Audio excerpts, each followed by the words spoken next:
Kami ingin pemimpin yang dekat dengan rakyat. Dekat itu bukan hanya secara fisik. Jangan merendahkan diri Anda dengan menyerahkan pada EA untuk mengerjakan pekerjaan-pekerjaan yang jadi tugas kampus.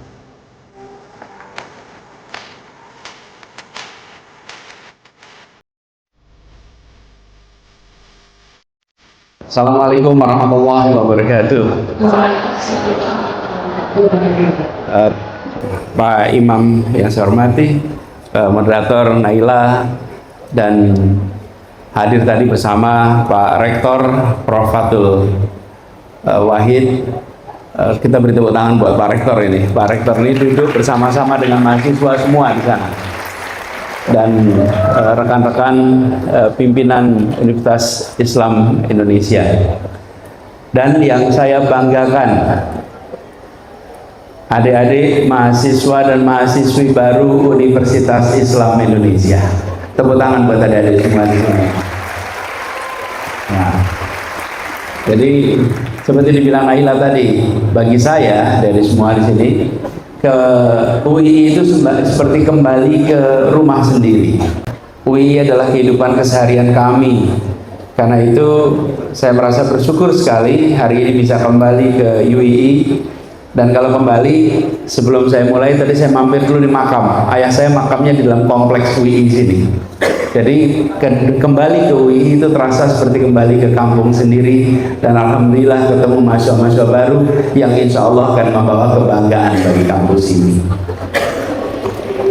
Nah, dari semua tadi ada pertanyaan, bagaimana tentang pemimpin? Ini pertanyaan yang sederhana. Benar-benar ada semua. Kalau disebut pemimpin, itu kriterianya apa ya? Apa yang membuat seseorang itu disebut pemimpin? Ada yang bisa jawab? Tidak arogan. Saya tengok sana ya, sudah Pak ya. Apa? Tidak arogan. Apa lagi? Apa? Tidak egois. Oke. Mendengarkan keluhan masyarakat, bisa mengayomi, apa? Adil, apa lagi? Apa? Jujur, oke. Bertanggung jawab, dapat dipercaya, apa lagi? Yuk saya dengerin nih suaranya apa? Tanggung jawab, apa lagi?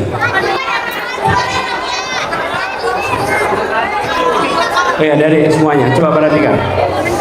Yang membuat seseorang disebut pemimpin, tadi disebutkan kan, itu adalah kriteria pemimpin yang baik. Pemimpin yang baik adalah pemimpin yang bertanggung jawab, yang adil, betul tidak? Yang mengayomi, itu kriteria pemimpin yang baik. Tapi kriteria pemimpin bukan itu. Disebut pemimpin jika dan hanya jika diikuti secara sukarela. Bila Anda punya pengikut, maka Anda disebut pemimpin. Bila tidak ada yang ikut, Anda tidak bisa disebut pemimpin. Anda sholat sendirian nih, tapi tempatnya di mihrab, boleh nggak Anda disebut imam? Tempatnya di mihrab, boleh nggak disebut imam? Jadi yang membuat Anda disebut imam itu siapa? Adanya satu orang makmum. Begitu Anda punya makmum, Anda disebut imam. Imam yang baik yang bagaimana? Bacaannya tartil, betul tidak? Itu kriteria imam yang baik. Tapi untuk jadi imam syaratnya apa? Punya makmum. If you have no follower, you're no leader. Kalau Anda tidak punya pengikut, maka Anda bukan. Jadi yang menentukan pemimpin bukan kita, bukan saya. Yang menentukan Anda menjadi pemimpin apa tidak itu orang lain. Ketika orang mengikuti Anda secara sukarela, maka Anda disebut pemimpin. Tapi kalau tidak ada yang mengikuti, Anda bukan disebut pemimpin. Ingat-ingat ya teman-teman ya. Karena itu hormati pengikut. ikut, hormati orang yang dipimpin. Nah, sekarang pertanyaan kedua nih. Apa yang membuat seseorang diikuti? Nih, apa yang membuat seseorang diikuti? Karisma, apa? Apa lagi?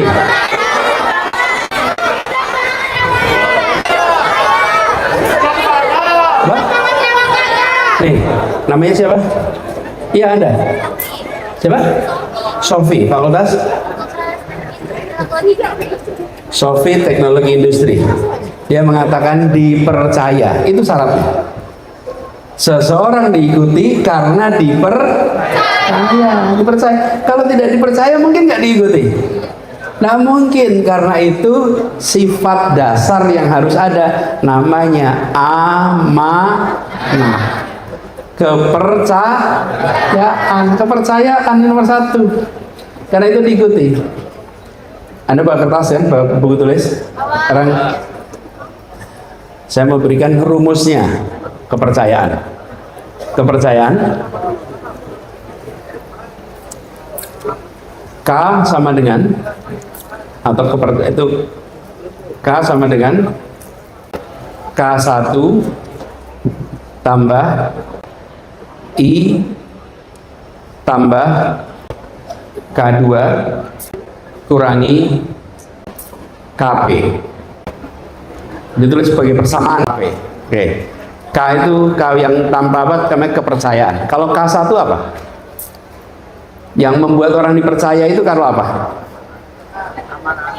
K1 namanya kompeten. Jadi K1 sama dengan kompeten. Kalau tidak kompeten mungkin nggak dipercaya. Nah, yang kedua I apa kira-kira? Ya tuh, integritas. Integritas itu artinya bukan saja jujur, tapi melakukan hal yang benar untuk kepentingan publik. Ketua preman di terminal habis nyopet terus cerita apa adanya, jujur, berintegritas tidak? Tidak. Yang kedua K apa? K2 apa itu? Apa? Bukan. Kedekatan, harus dekat. Yang membuat Anda dipercaya karena punya kedekatan. Nah, 3 ini membuat kepercayaan hadir. Punya kompetensi, punya integritas, dan punya itu bikin trust jadi tinggi. Karena itu tambah. Tapi ada yang membuat kepercayaan jadi turun, namanya KP. KP itu apa? Kepentingan pribadi. Tuh, orang percaya sampai yang diurus anaknya saja, ponakannya saja, saudaranya saja. Betul nggak? Apa yang terjadi? Kepentingan gara-gara kepentingan pribadi, kepercayaan turun, bukan? Ya, walaupun kompeten, walaupun integritas, walaupun dekat, tapi kalau kepentingan pribadi yang menonjol, angka kepercayaan akan turun. Itulah persamaan kepercayaan. Jadi kalau mau jadi pemimpin, ingat-ingat ini 4 unsur ini. 3 meningkatkan kepercayaan, 1 mengurangi Nah, jadi yang harus Anda kendalikan mau jadi pemimpin yang baik, 3 ini tingkatkan. Kompetensi tingkatkan, integritas tingkatkan, kedekatan tingkatkan, kurangi kepentingan. Nah, yang banyak di negeri ini masalah, kenapa? Karena KP-nya kegedean. Iya. Dapat jabatan, KP-nya tinggi, memperkaya diri. Betul tidak?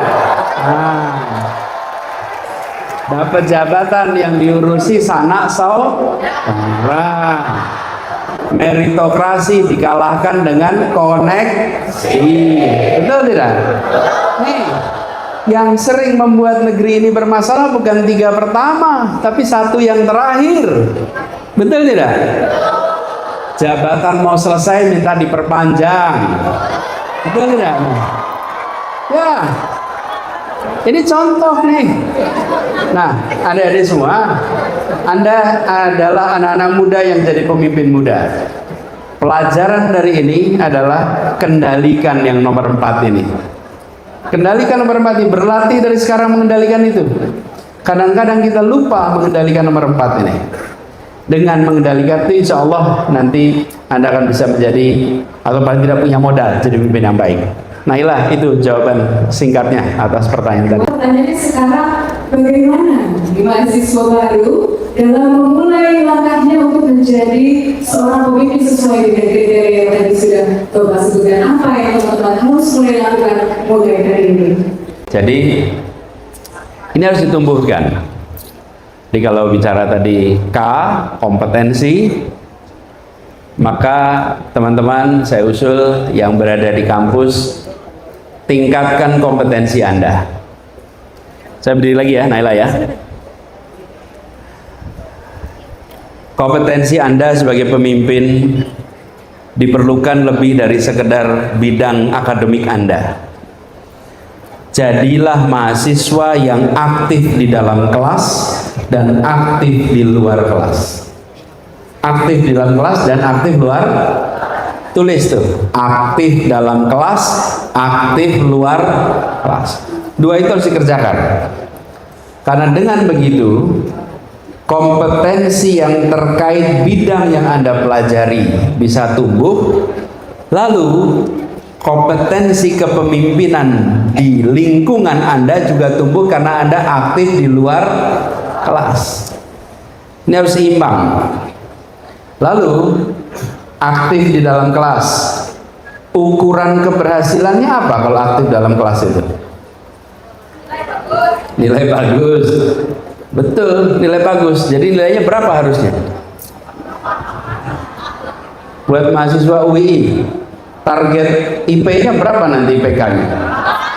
4, Masya Allah. Amin. Realistis nggak tuh? Realistis nggak? Ya, tentu harus tinggi harapannya. Kalau tanya berapa maksimal, berapa minimal IP, saya akan usul. Lihat syarat pendaftaran beasiswa S2, IP-nya minimal berapa?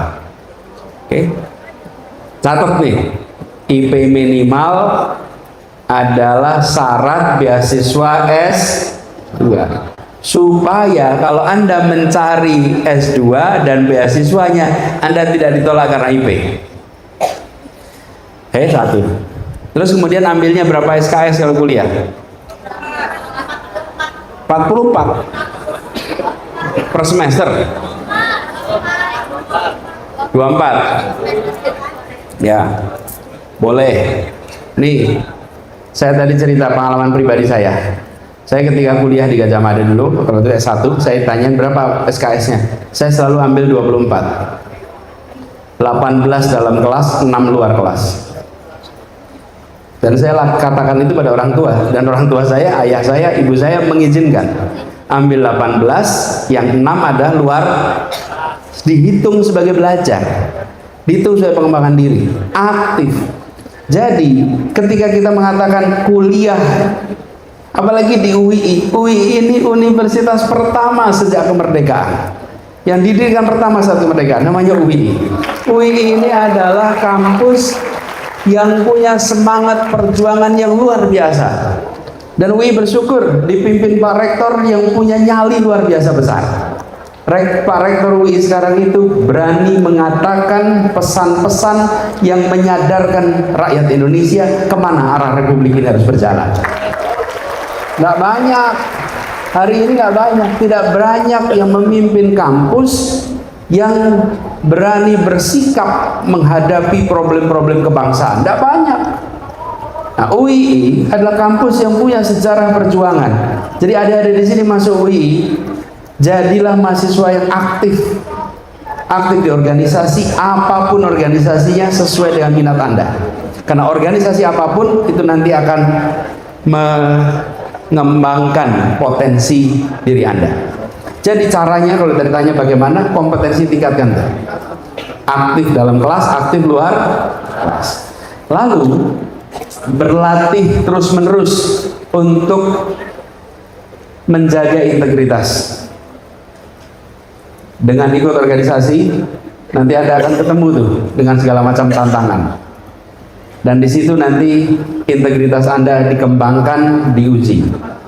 Lalu kedekatan, adik kalau ikut organisasi, Anda harus membangun pertemanan, membangun relasi. Wah, di situ ada latihan itu untuk bisa menjaga kedekatan.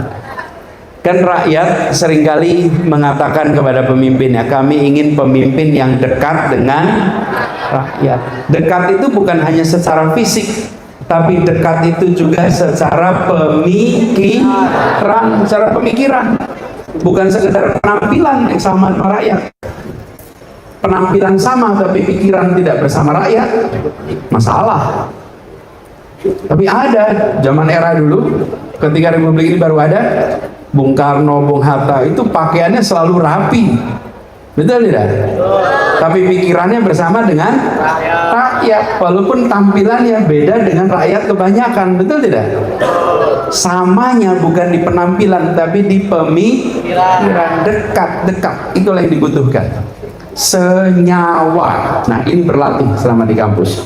Lalu saya usul pada teman-teman khusus, karena Anda berada di era abad 21, kuasai teknologi digital. Manfaatkan kemajuan teknologi untuk meningkatkan kompetensi Anda. AI dimanfaatkan, jangan dijauhi. Tapi jangan gunakan AI untuk menggantikan Anda dalam berpikir. Jangan merendahkan diri Anda dengan menyerahkan pada AI untuk mengerjakan pekerjaan-pekerjaan yang jadi tugas kampus. Itu namanya merendahkan diri sendiri.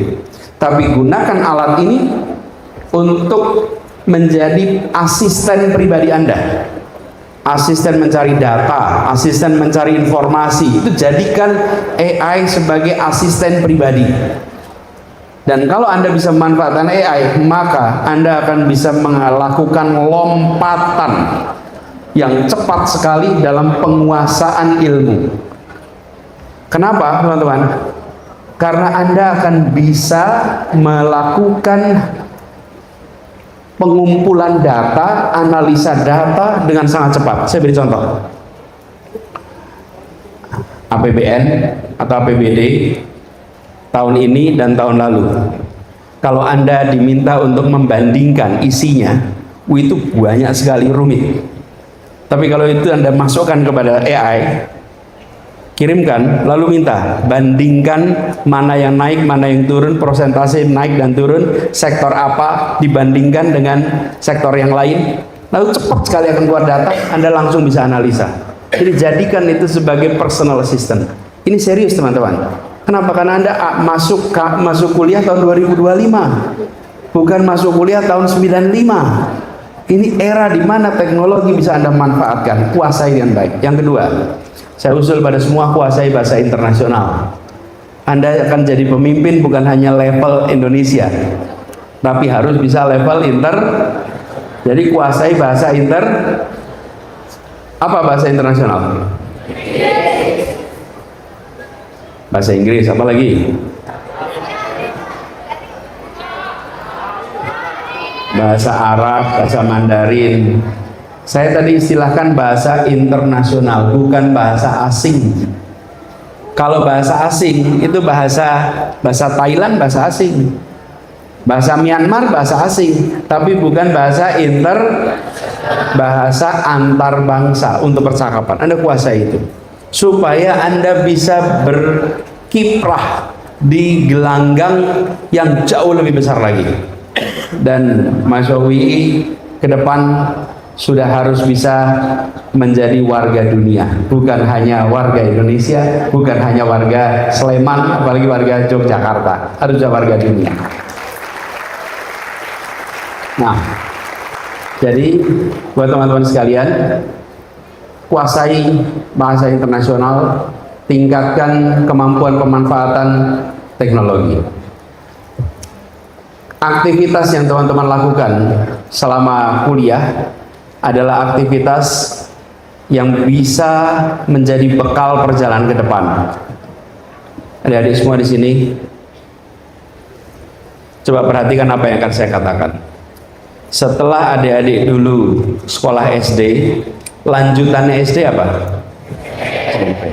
Setelah SMP, SMA.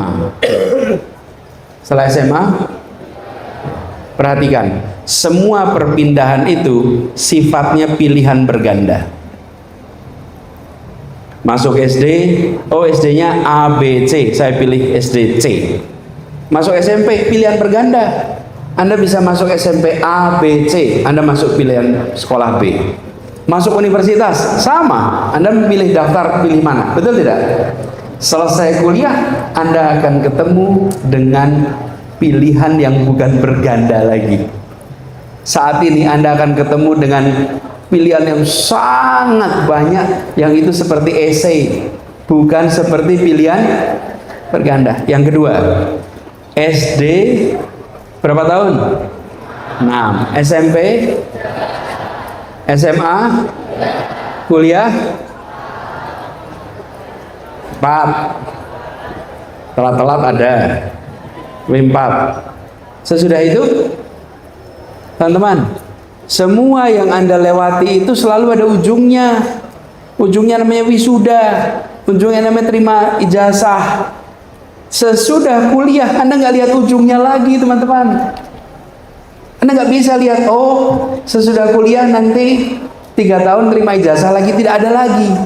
Karena itu, ini adalah fase terakhir dari persiapan Anda memasuki fase baru yang tidak ada batasnya. Ingat-ingat, Anda nggak bisa mengulang yang dikerjakan di kampus ini, hanya bisa dikerjakan sekarang. Karena itu saya usul pada teman-teman semua, manfaatkan sebanyak-banyaknya. Ini bukan sekedar SMP, SMA, SMP. Ini masa Anda kuliah, karena itu Anda disebut maha atas kesiswaan Anda. Di ujung nih, persiapkan, insya Allah teman-teman. Kalau Anda siapkan itu dengan baik, insya Allah nanti bekal dari UI ini akan buat Anda menjadi pribadi-pribadi yang bermanfaat di masa yang akan datang. Ya, oke, saya cukupkan di sini, kita bisa dialog. Terima kasih.